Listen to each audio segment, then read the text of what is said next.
సమస్త మానవాళి కూడా ఉద్ధరింపబడడానికి వచ్చినటువంటి గొప్ప సహస్రం విష్ణు సహస్రం. ఇది వీళ్ళు చెయ్యొచ్చు వీళ్ళు చెయ్యకూడదు అని అధికార భేదమేం లేదు. విష్ణు సహస్రనామ స్తోత్రం చేసేవాళ్ళు ఉపదేశం పొందాలి అన్న నియమం లేదు.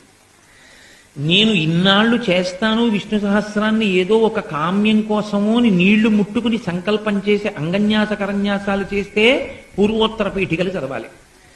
ఏదో నేను ఒక్కరోజు కూర్చుని సాయంకాలం ఖాళీగా ఉంది కాసేపు విష్ణు సహస్రం చదువుకుంటాను అని అనుకున్నాడు అనుకోండి, అప్పుడు అసలు అంగన్యాస కరన్యాసాలు కానీ పూర్వోత్తర పీఠికలు కూడా చదవక్కర్లేదు. నా సొంతంగా చెప్తున్నాను అనుకుంటున్నారేమో. మహానుభావులు ఆంధ్రదేశంలో విష్ణు సహస్రనామ స్తోత్రానికి అంత ప్రచారం తీసుకొచ్చిన మహాపురుషులు ఒక ఆయన ఉన్నారు. మల్లాది దక్షిణామూర్తి గారిని పూర్వాశ్రమనామం ఆనంద భారతీ తీర్థ అని పేరైనకి.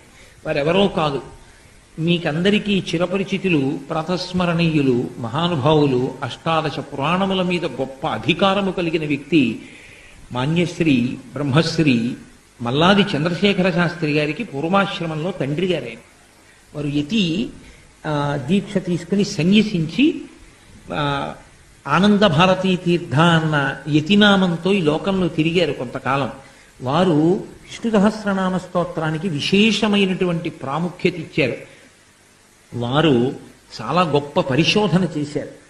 అటువంటి విష్ణు సహస్రనామ స్తోత్రాన్ని ఎప్పుడు ఎలా చెయ్యొచ్చు అన్న దాని మీద ప్రత్యేకంగా కొన్ని వ్యాసములనే వెలువరించారు.